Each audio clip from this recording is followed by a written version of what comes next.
This week on Quadriga, the Battle of Gaza. No hope for peace? The conflict between Israel and Palestinian militants has cost lives on both sides.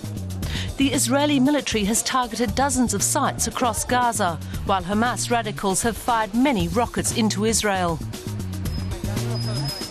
International leaders have visited both Israel and other regional players to try to find a way out of the crisis. And a ceasefire has been announced. But in the new political landscape of the region, what are the chances for genuine peace? Your host this week, Ali Aslan. Hello and welcome to Quadriga. So, a ceasefire has finally been reached. A ceasefire brokered by Egypt is now in place. But is it already reason to jubilate and to celebrate, or is it way too soon? And we have to see what comes out of this ceasefire in the days and weeks to come. And that is what we're going to talk about today on today's show with three experts who've been following the story very closely. Welcome to Daniel Dagan, who is the Berlin correspondent for the Israeli Broadcasting Authority. He also contributes to the Jerusalem Post. Michael Lüders is a Middle East expert who has published widely on issues related to the region. And Ebtisam Ali Hussein is an Egyptian political scientist based in Berlin. Thank you all for being here. Daniel Dagan, we now have the ceasefire brokered by Egypt that is in full effect. Reason to celebrate or way too soon? For me personally, it is a reason to celebrate. I'll tell you why. I remember my childhood in Cairo. My father used to tell me, be aware of the Muslim Brotherhood. They are very violent. They can attack you. They hate Jews. You just pay attention not to come near to them. And today, we have a president of Egypt who is a member of the Muslim Brotherhood. I think he suspended his membership for the time being because he is a president. And he is shouldering responsibility. And he takes the obligation, at least verbally, to defend Israel in a way, to avoid smuggling of weapons, Iranian weapons mostly, 99%, I think, Iranian weapons, from Egyptian territory to Gaza. So this is a reason to celebrate this fact. I have no illusions. I know it should... We will see on the ground if this ceasefire is holding, but I think it's a very, very important development. And don't forget, President Barack Obama skipped dessert last night in order to talk to Morsi and influence him and support him in this cause. So we found out that President Obama has skipped dessert for this conflict. Michael Lüders, but what is this ceasefire worth? What do you make of this? Well, I mean, it's a first step into the right direction, but of course more work needs to be done, and it remains to be seen whether this is going to happen or not. The main problem is, of course, the livelihood, so to speak, of people in the Gaza Strip. It's really not a nice place to live, to put it mildly, and there's no political solution in sight. There is no willingness to really go ahead with the creation, with the establishment of a Palestinian state. The Palestinians in the Gaza Strip live under conditions of utmost disillusionment and poverty. And of course, this breeds hostility towards Israel, and there will be radical people who will continue to fight Israel. It is an illusion to believe that Hamas is able to control all of the Gaza Strip. There are about 1.5 million people living there, as I said, under very difficult conditions. And it remains to be seen what is going to happen. I'm sure there will be radical elements who will continue to shoot should there be no political development. And the Israeli Foreign Minister, Avigdor Lieberman, has made it very clear that the time for a ground invasion of Gaza Strip has not yet come. It will come, as he said, after the elections in Israel that are scheduled for late January. And whether this ground operation on the part of the Israeli military will come, we will talk more about that. Ebtisam Ali Hussein, Egypt has played a pivotal role here in bringing about this ceasefire. Egypt in general has taken on a very dominant role, prominent role, if you will, in the wider Middle East. How's the reaction back home? How's the reaction back in Cairo towards this ceasefire? Well, at the very beginning, President Morsi was quite harsh on the Israelis. I mean, he recalled the ambassador, the Egyptian ambassador to Israel, and the statements that were made were quite, harsh. But at the very end, it became clear that the president and the whole government of the Muslim Brotherhood, they are not that keen to get involved militarily into this conflict. Actually, they were moving towards a ceasefire. They were moving towards convincing Hamas to stop in order to have this situation where we kind of celebrate, sort of. Mm-hmm. And Daniel Dagan, many people are asking, why did this conflict arise in the first place? Why now? There are some people who are saying what started with the killing of the head of the military wing of Hamas, Ahmed Jabari. Many people are saying it has a lot to do with the domestic situation in Israel, with domestic politics, that Prime Minister Netanyahu is using this attack on Gaza to unify an otherwise socially divided country. Would you agree? Of course it has to do with the domestic situation in Israel, foremost with the fact that the inhabitants of the town of Sderot, for example, a city inhabited mostly by refugees, Jewish refugees from Arab countries, have been suffering these rockets for the past 11 years or more. And it has been a serious mistake by repeating Israeli governments to tolerate this. In a way, of course, they did take action. Of course, they did invade Gaza once 4 years ago, and so forth and so on, and they did respond. But they did tolerate this situation. And this is over. It will not be tolerated anymore. And Israelis think now and believe now, and I think most of Israelis, I think 90% or so of Israelis, the fate of Sderot is as important as the fate of Jerusalem. The fate of Sderot, of the inhabitants of Sderot, is as important as the fate of the inhabitants of Tel Aviv. And let me just mention the elections, because you mentioned it. It's not a guarantee for a leader in Israel to win the elections by staging such an operation. Last time the government did it, the party who did it lost the elections. So this is not a good guy.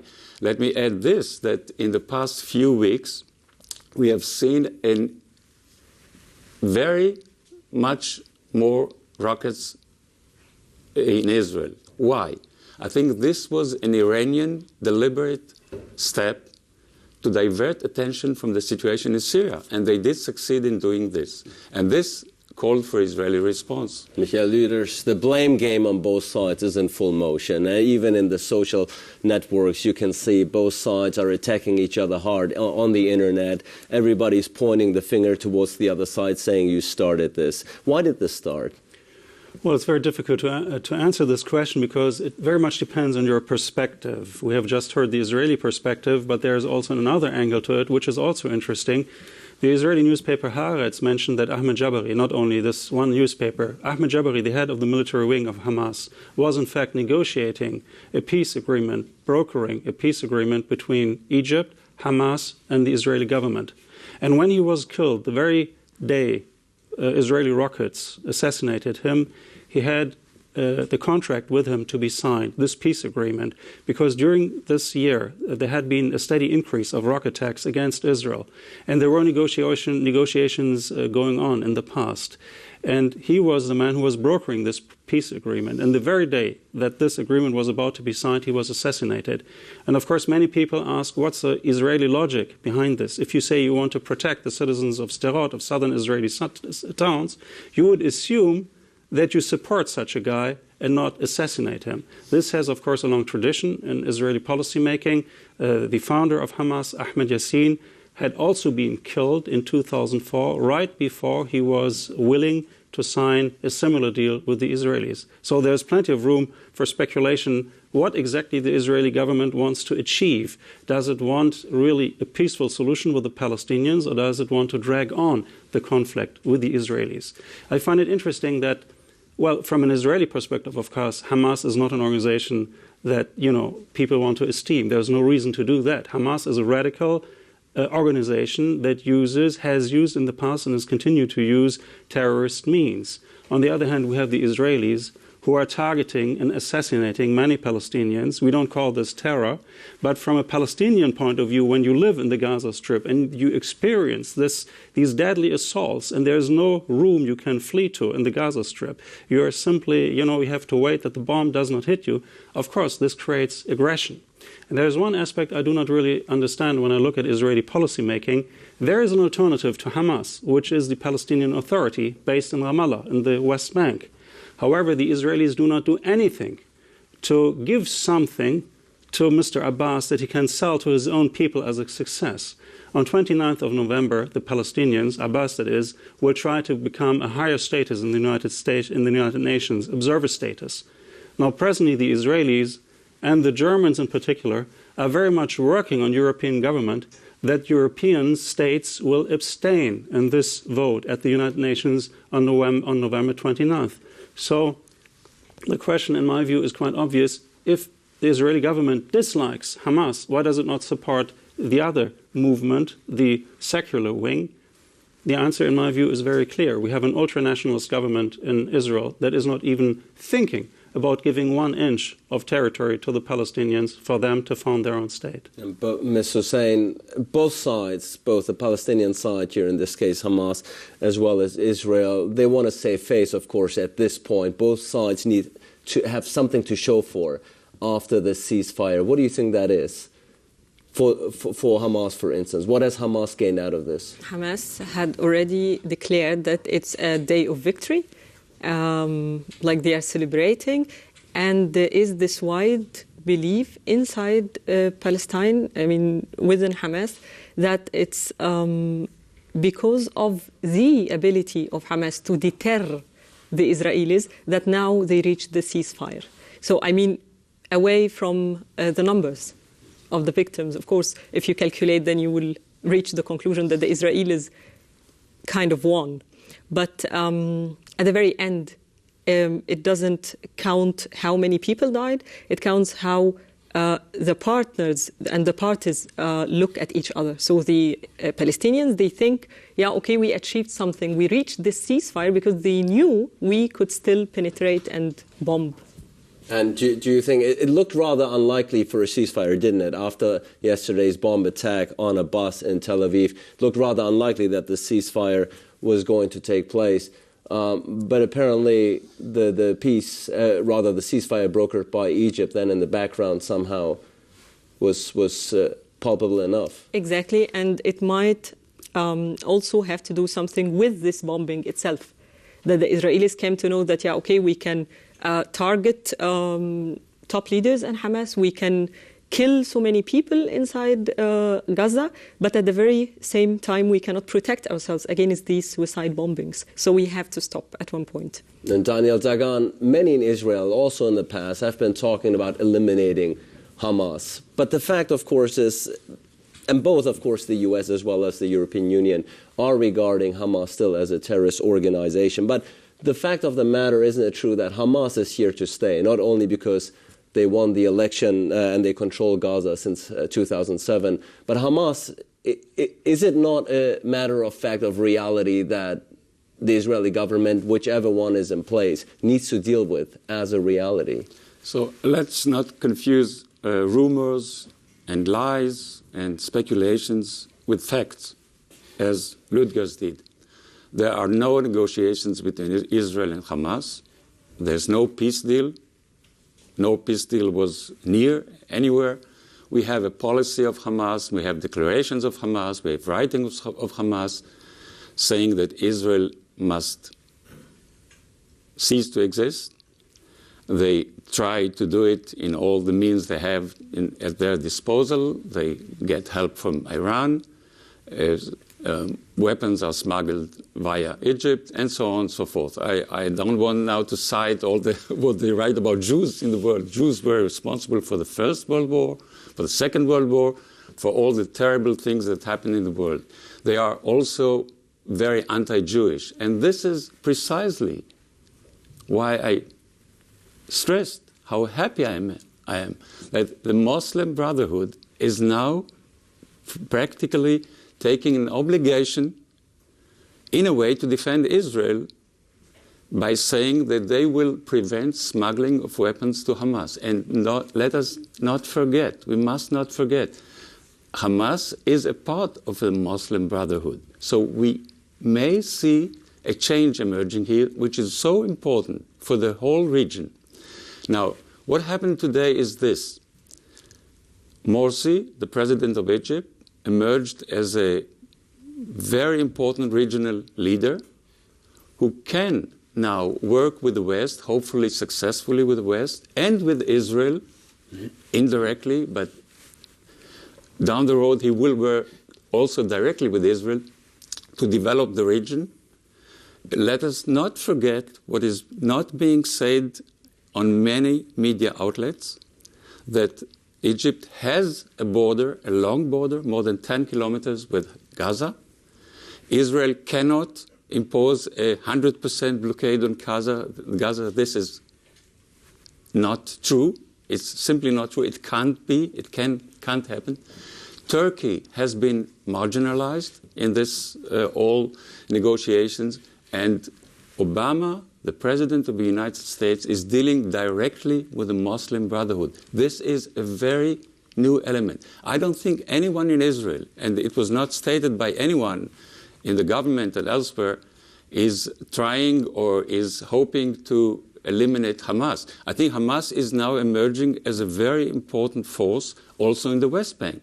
And this is precisely why in the West Bank, President Abbas of the Palestinian Authority is not holding elections. He has not been elected for 3 or 4 years now because he is afraid of Hamas. This is a situation on the ground right now, and let's talk about facts and not about lies and speculations and things which do not happen and are not a part of the reality. Well, one fact that certainly cannot be denied on either side is that this conflict, this latest conflict in Gaza, takes place against the backdrop of a very different Middle East. The Arab changes, the changes that have occurred in the Middle East are far-reaching and have a direct impact on this current conflict. Let's have a quick look. In the past, many Arab dictatorships kept a lid on the hostility to Israel felt by most of their citizens. Following the Arab Spring, several of those regimes have gone, replaced by democratically elected leaders more sympathetic to the political Islam of Hamas. The most important player is Egypt, which has a border with Gaza. Its new president, Mohamed Morsi, has been a key player in the ceasefire talks. Morsi's political roots are in the Muslim Brotherhood, which, like most of the Arab world, wants to see more pressure on Israel. Egypt has given a platform to Hamas to put forward its case and could well give more active support in the future. Other countries have also changed their approach. The Tunisian foreign minister went to Gaza to review damage caused by Israeli air attacks. Such visits help boost the profile of Hamas. The political landscape of the Arab Middle East is full of shifting tensions. And yet, what unites most Arab countries is their loyalty to the Palestinian cause. Well, Michael Lüders, we just saw the changes occurring in the past couple of years in the Arab world. Many of them, like the leadership change in Egypt, the regime in Qatar, the AKP in Turkey, they are all, by all means, Hamas-friendly, wouldn't you say?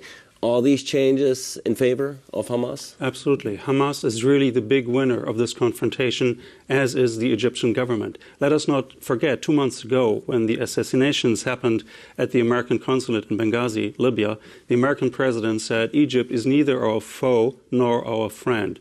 And now Egypt is really being hosted as a place where this peace announcement took place. I mean, Hillary Clinton theoretically could have announced this peace agreement in Jerusalem as well, but she preferred to choose Cairo. So this is a very clear indication that the Americans have understood the importance of regional changes that has been going on.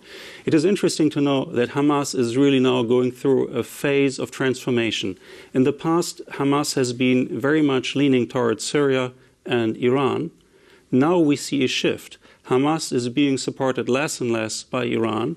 It has broken with the Syrian regime, and it is mainly conservative Gulf states, in the front line Qatar, that is supporting Hamas. The Emir of Qatar had just visited the Gaza Strip 2 weeks ago. Hamas is becoming a player on a regional level.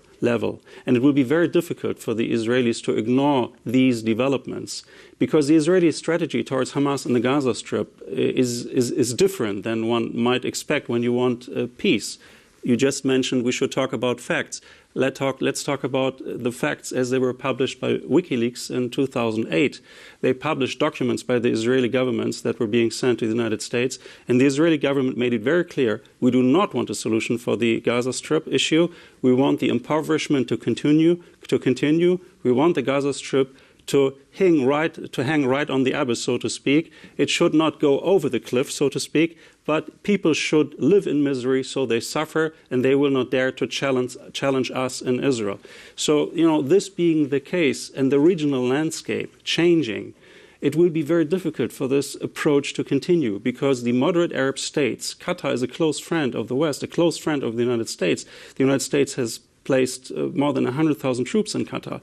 So the United States cannot ignore what's going on in the region. They cannot ignore that the Emir of Qatar, supports Hamas. It's a very difficult and a changing situation. The Iranian card will not be played by Hamas for much more time to come. It remains to be seen whether weapons from Iran will continue to reach Gaza, but the political transformation is very clear. And as you've mentioned, Egypt is one of the winners who have emerged out of this conflict. Ebtisam Ali Hussein, is this new self-confidence, if you will, is this awareness of being major regional player, is this sinking in Egypt? It's getting pragmatic. It's getting into politics. It is a surprise by all means. Inside Egypt and outside, no one would have expected that a Muslim Brotherhood president would act so much pragmatic on the issue, trying to talk both sides into a ceasefire in such a difficult situation with that kind of self-confidence. This is Mubarak wouldn't have done it. No, that's right. This reflects, of course, the situation in Egypt. It is an ideological shift, I wouldn't say, but it's a development, a very encouraging development. And it also reflects, of course, the situation of Egypt. You have more than 50% of people who cannot read and write. You have a situation where many people don't have enough to eat. You have a chaos in the country. You have many, many problems. By the way, the situation in Gaza is by far, much better than in Egypt regarding the standard of living. Standard of living in Gaza Strip is much, much higher than in Egypt. By the way, also higher than in Turkey. The life expectancy in Gaza Strip is higher than in Egypt, by far, and also of the life expectancy in Turkey. The mortality among babies is lower in Gaza. The literacy in Gaza is much, much better than in Egypt and in many other countries. This is not the problem per se. The problem is the political.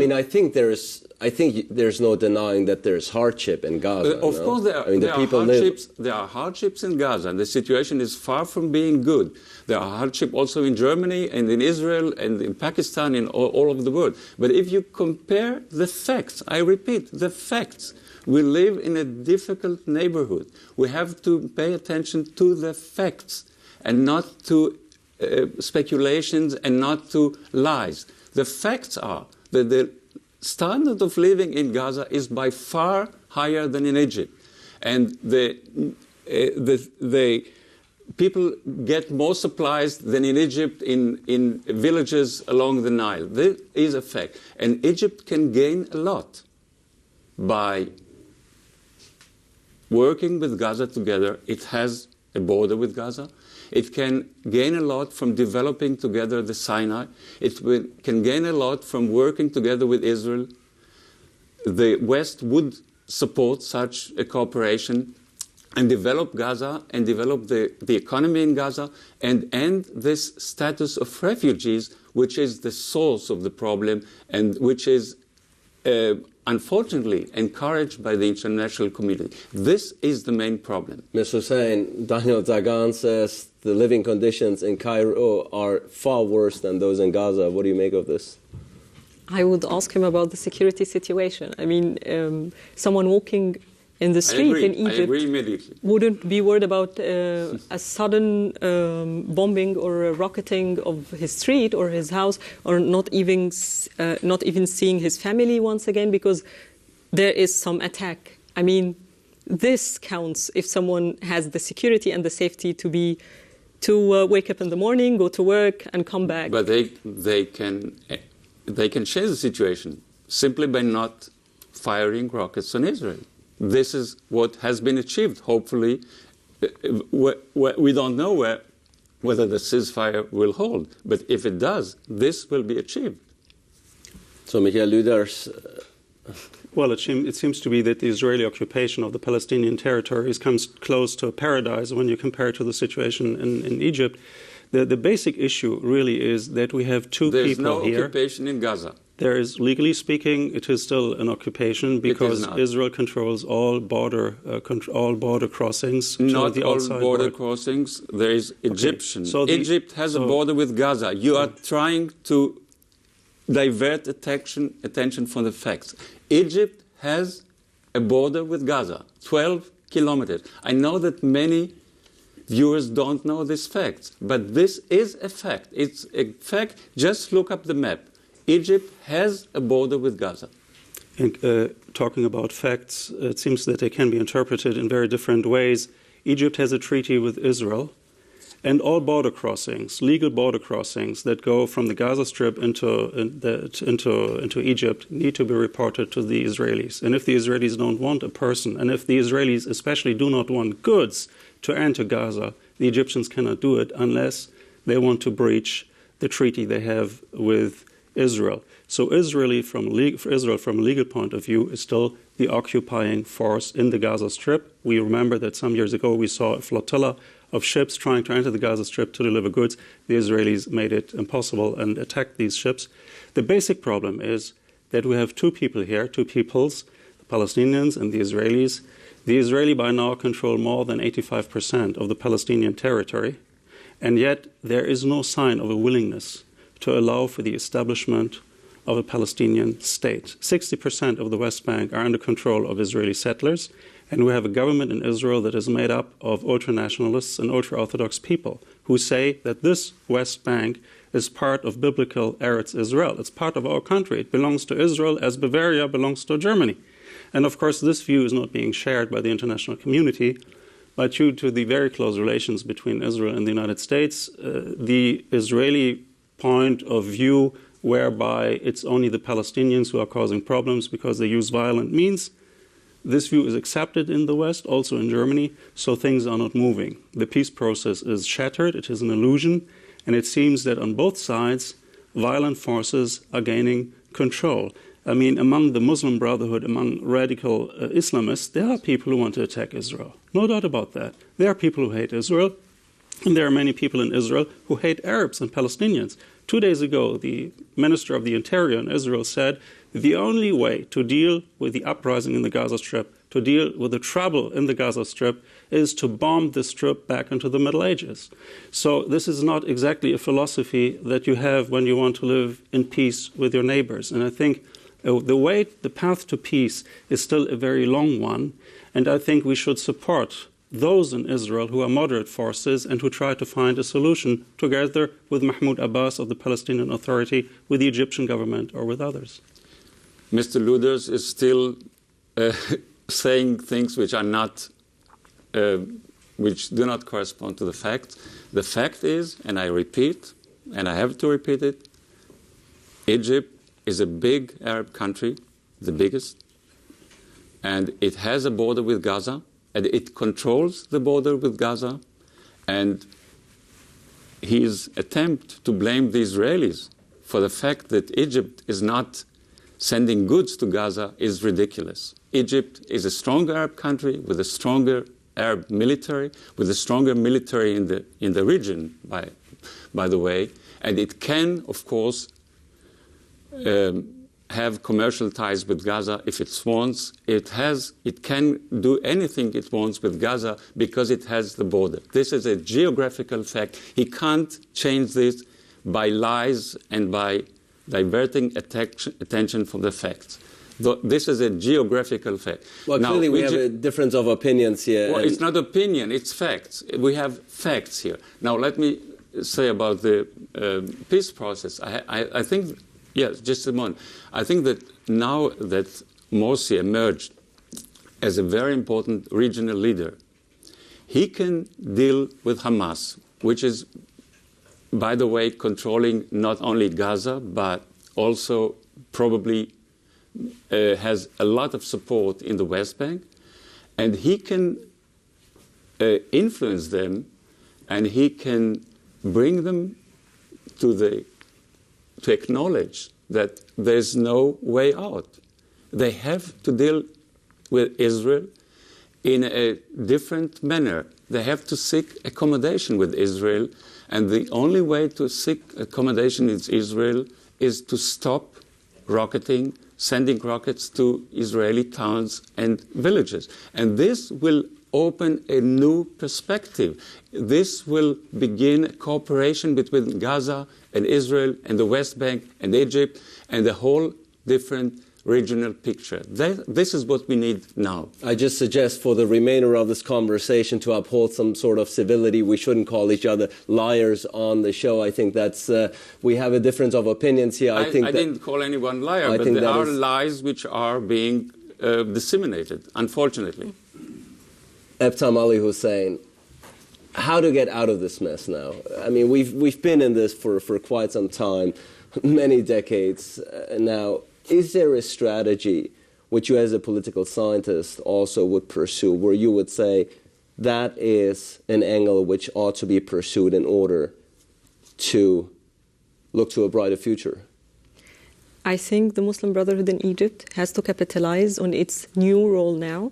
It has to capitalize on the success relatively achieved in this ceasefire, the international recognition of the role, and still, I would say it lies in the hands of both the Palestinians and the Israelis to end this whole mess. Do you think there's a willingness on both sides to end this mess?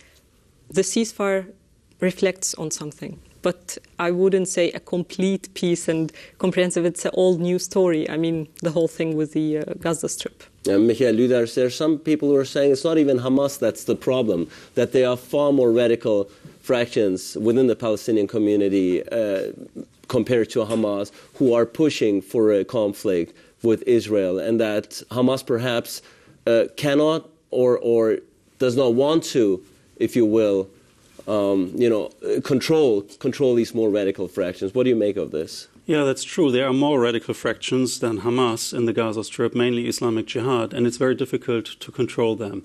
In a way, it reflects the same trend we have in other Arab countries. In Egypt and Tunisia, you have the Muslim Brotherhood, which is mainly mainstream, conservative and moderate, and you have the more radical wing of the Salafists that think in more radical categories, although it's not a monolithic movement. And this is a little bit comparable to the situation in the Gaza Strip. You have Hamas, which is more or less representing the ideology of the Muslim Brotherhood, and you have the Salafists of Islamic Jihad. And given the circumstances in Gaza Strip, the misery and the lack of perspectives of 1.5 million people, it is quite obvious that there will be people, and continue to be people, who turn violent, who think that their only way out of their misery is to attack Israel. This is not a very smart way of thinking, because it invites the Israeli side to hit back in innocent people, many civilians in the Gaza Strip, are being killed. So the problem is really the political perspective. It is interesting to see that although Hamas is being denounced by the Israeli government, in fact, they do cooperate together. There are communities in the West Bank that are controlled by Hamas, and they work together with the Israeli occupation authorities. And there's also dealings between the Israelis and Hamas through Egyptian channels.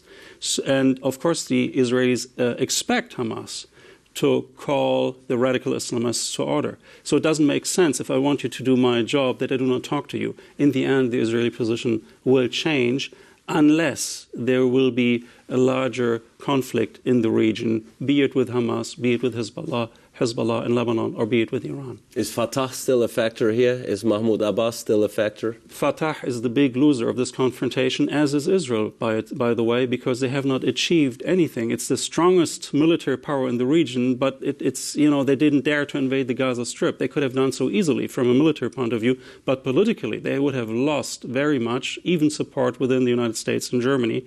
So they abstained from this. Fatah is the second big loser because Mahmoud Abbas, the president of the Palestinians, has nothing to offer to his people.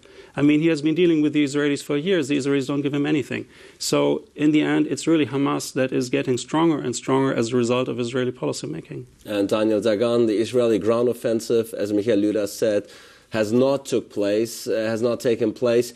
Do you think we can rule it out? Or? I'm surprised that he's thinking only in military terms. There's not only the military element, but also the political element, which is much more important. Israel has gained much more support from an American president, of whom it was said that he has frictions with Israel, he criticizes Israel, he is against Israel, some said, during the campaign, and now he is supporting Israel very forcefully. And he has shown leadership in forging an alliance, so to speak, not directly but indirectly, between Israel and Egypt. Egypt is the most important Arab country. And this opens up a new perspective. And there is hope and there is a possibility to achieve peace and to have a compromise, but security must be achieved. And this is important. And I think we have seen last night a step in the right direction, and I do hope that the truce will hold, and then we have a new situation. A new situation, at least for now. Ebtisam Ali Hussein, still the problem, it has not gone away by any means. It's just put on hold. Your predictions for the next days and weeks to come? It's going to stay peaceful, I hope. It's going to stay peaceful, says Ms. Hussein. How long do you think this ceasefire will hold, Michael Lüders? It will hold for some weeks, and we will see this issue coming up again after the elections in Israel late January. Then something will happen. The Iranian issue will re-emerge, and the Israeli government will then make the Iranian threat a new topic, a new old topic of their policy making. And the situation in the whole region remains volatile. Let us not forget we have a war in Syria that is dragging in the neighboring countries as well. So it's really a conflict-ridden region, and we should support all those who are willing to work for peace. Indeed. Daniel Dagan, the changes in the Arab world we have talked about on this show, is that something that is taken notice with a great deal of concern in Israel? Of course, not only in Israel, also in America, also in Germany, also anywhere in the world. But particularly for Israel. Well, there's one thing we have to know. There's no way to influence this. Israel can't decide who will rule Egypt. Israel can't influence, and it would be counterproductive to start to merge and to start to try to influence what happens in Syria or in Jordan or in other Arab countries. It's up to the Arabs to decide who rules and who governs. There's one important point, the Iranian issue. It's not something that you have to bring up. It's there. It's there not only for Israel, it's there for the Arab world, for the Sunni Arab world in particular. And I am sure, I'm convinced, that one of the arguments that President Obama used when he skipped the dessert, as you said last night, while talking to Morsi, was he told him, look, you want Iran to become a nuclear power? This is what you want for this region? Let's forge an alliance with all those countries who stand up to Iran, and let's move forward and achieve peace with Israel. Michael Lüders, there will be a general election in Israel in January. Do you think the situation vis-à-vis Gaza will change at all if Netanyahu should lose?